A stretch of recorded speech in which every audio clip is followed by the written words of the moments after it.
Magandang oras mga ka-Good News Daily TV. Meron tayong bigyan ng reaksyon ngayon. Ito yung pahayag mismo ng Washington ni Donald Trump, ang presidente ng Amerika, na tutulungan tayo sa pagbabantay ng WPS, lalo na diyan sa Malampaya Part 2. Yan yung bagong discovery ng ating natural gas, di ba? Yan ay miminahin na natin mismo ng ating Filipino company sa Malampaya, na ang may-ari yata niyan ay ang may-ari ng Billionaire Channel, walang iba kundi ang Elon Musk ng Pilipinas, si Mr. Rason. Yan ay bilyonaryo. Kaya yung Billionaire Channel ay Billionaire Channel dahil siya yung may-ari niyan at siya ang may-ari ng Malampaya. Kaya ang Malampaya Part 2 ay napakaraming pala niyan laman na natural gas at malaking tulong sa Pilipinas para sa enerhiya, para lumiit ang ating babayaran at konsumo ng kuryente. Kaya nang marinig ng China na mayroon tayong bagong discovery ng natural gas, ay sabi nila wag niyong galawin yan dahil amin yan, dahil pasok yan sa 10 line ng China. Grabe mga kababayan, no? Noon, wala akong pakialam sa mga inchik Wala rin akong galit sa mga inchik noon. Tingin ko sa inchik ay mga magagaling na negosyante talaga. Pero ngayon nagbago na Kumukulo ng dugo ko sa inchik. Lalo na itong nangyari sa Golden Boy channel ko na bigla na lang itong nawala ng monetization. So wala akong ibang iniisip dyan kundi inchik dahil magaling ang inchik sa internet. Sabi nga nila, susupili nila lahat ng magsasabi ng masama sa inchik Kaya ito si Donald Trump, maraming salamat kay Donald Trump. Bibigyan niya ng protection ang proyekto natin sa Malampaya. So ito ang ulat atin panoorin.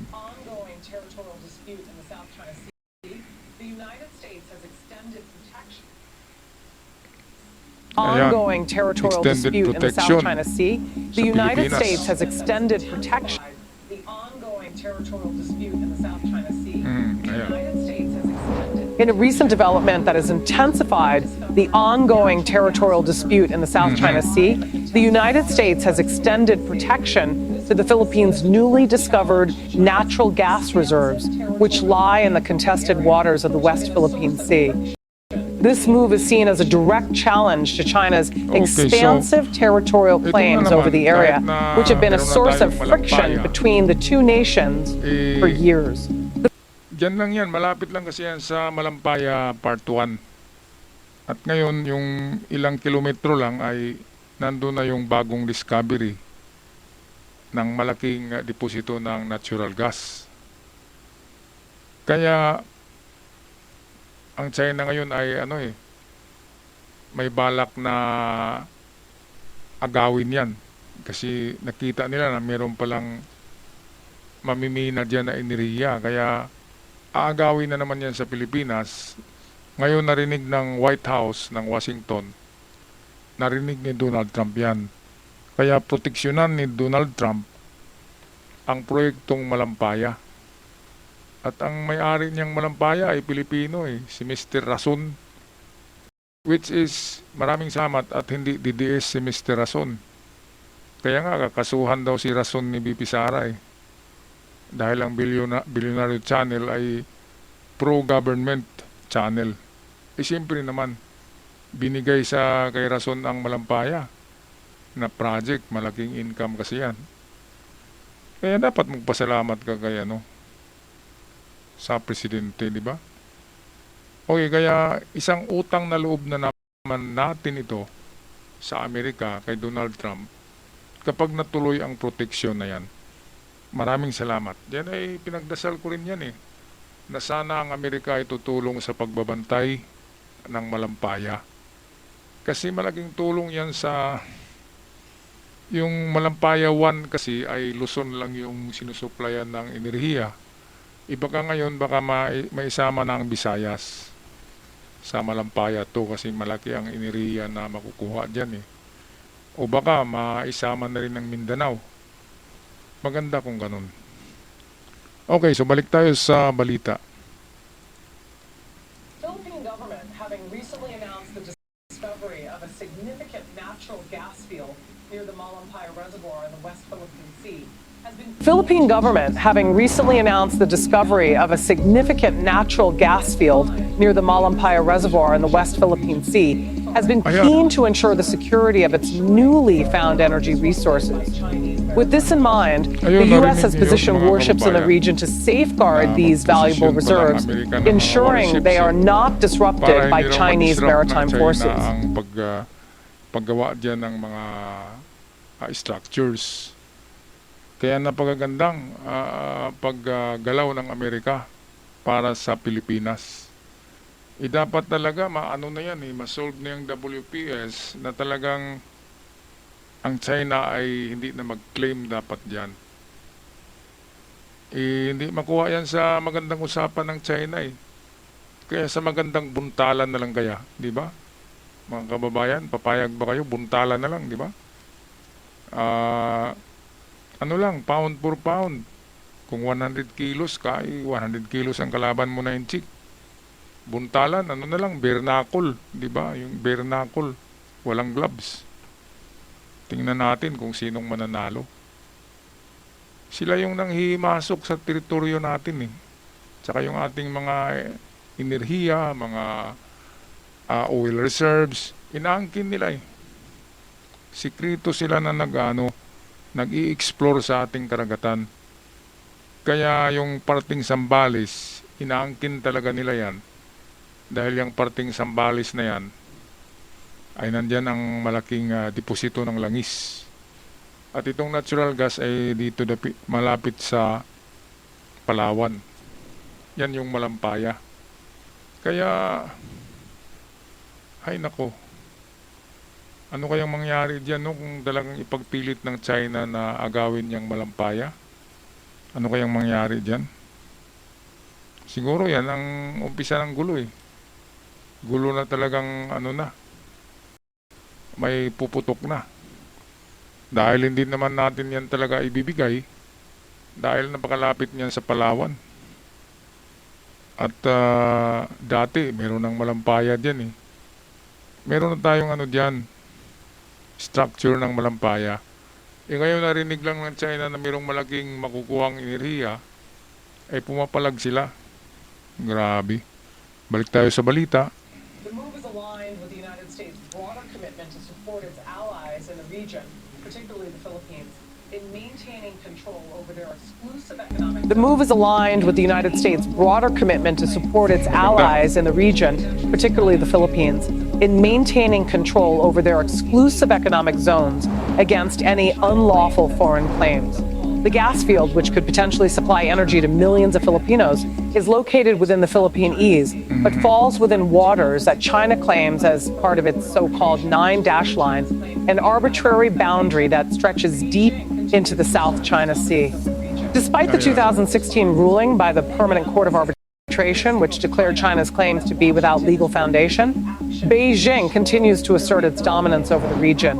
This U.S. response is viewed by many analysts as a clear signal to China that Washington is ready to take action to ensure the security of not only its own allies, but also international laws governing territorial waters. With the US.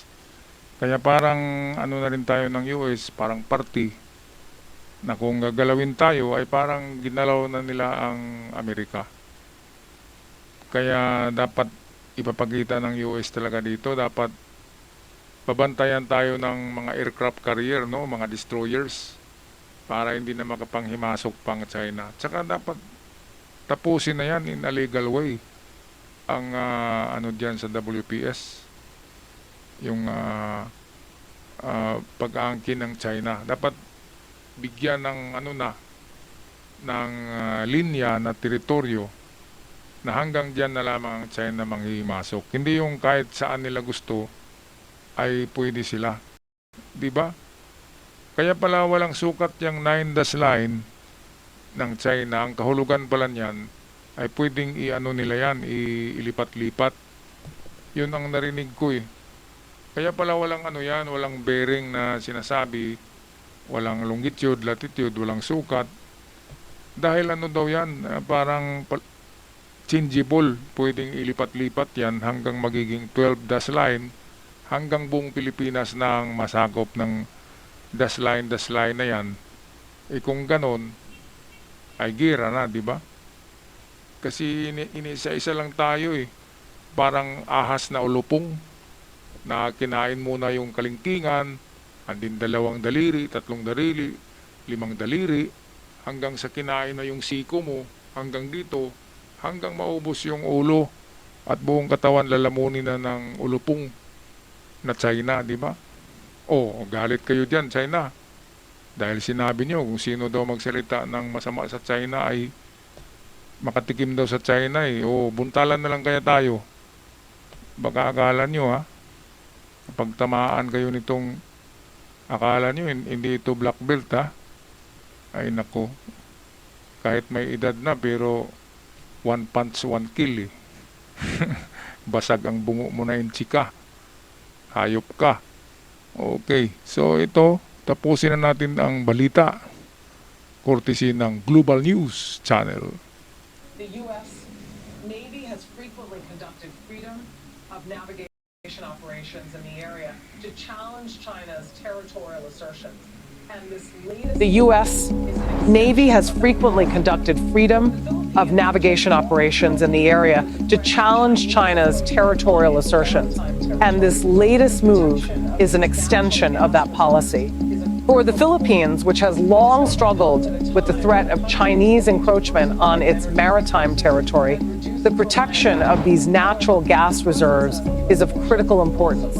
The discovery comes at a time when the country is looking to diversify its energy resources and reduce its reliance on imports. However, the presence of U.S. warships also brings into sharp focus the broader geopolitical stakes in the South China Sea, where China has increasingly militarized artificial islands and deployed advanced weaponry. The United States' actions align with its broader strategy of countering Chinese influence in the Indo-Pacific region. Sa ngayon, umabot na rin ng Canada.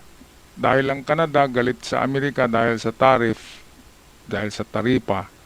Ang ginawa ngayon ng presidente ng Canada na abnormal din ay nakipagkaibigan sa isa pang abnormal na si Xi Jinping ng China, at sila ay kaalyado na ngayon, Canada at China. Napakawalang hiyang Canada. Northern America yung China Northern America yan. Tapos malaking subsidy, malaking tinutulong ng Amerika sa Canada. Tapos ngayon, ay doon na sila nagipagkumustahan sa China dahil nagalit sila kay Trump. Ngayon, meron akong narinig na dahil ang Canada noon ay partiyan ng Amerika, tinatawag yan na Northern America. Yung Latin America, yan ay Southern America. Ang United States ay Central America. Kaya parehong mga Amerika yan. Ngayon may narinig ako na pagkatapos daw ng Greenland na makuha ni Trump, ay ang kanyang kukunin na naman ay ang Canada para gawing isa na lamang siyang Amerika. Hindi na yung Central America lang, kundi Northern Central America. Kaya ang presidente ng Canada ay nagkipagkaibigan sa China kasi natakot siya na baka girahin ni Trump ang Canada at kukunin ito at nagpapatulong sa China. Napakawalang hiya, Bakit ayaw magipagsundo ng presidente ng Canada kay Trump? Walang utang na loob sa Amerika yung Canada. Ang Amerika ang napakalaking tulong sa Canada. Ganon din sa EU, sa NATO, napakalaking subsidy ng Amerika dyan. Tapos ginaganon nila ang Amerika ngayon. Diba? Ay nako. Pati nga tayo Pilipinas ay tinutulungan ng Amerika Para lamang ang balanse ng power ay manatili sa Amerika. Tumutulong ang Amerika sa lahat. Kasi nandiyan palagi ang China nagbabanta sa Amerika. Nandiyan ang Russia. Kaya politika Siyempre kapag pinapakain mo yung asong baliw, titingnan ka ng asong baliw na kanyang master. Di ba? Kaya paamuhin mo yung asong baliw sa pagkain. Yan yung ginawa ng Amerika. Tinutulungan yung mga karatig bansa para magiging kaalyado. Pero kahit ginawa na ni Trump yan ng Amerika, meron pa rin mga presidente na utak na mga talangka eh. Mantakin mo Canada nagipagkaibigan sa sa China. Siguro Chinese yang presidente ng Canada. Alright, so anong masasabi niyo dito mga kababayan sa good news na ito? Tama talaga sa ating channel, Good News Daily TV. Dahil napaka-good news nito na iposisyon ng Amerika ang kanilang mga battleships malapit sa Malampaya para proteksyonan ito na hindi maagaw ng mga enchik. Pag-comment sa inyong sasabihin tungkol sa good news. At sa mga avid followers ko at subscribers, maraming salamat. At sa mga bago pa lamang nakabisita, huwag kalimutan mag-subscribe. Hanggang sa muli, paalam at ingat ang lahat.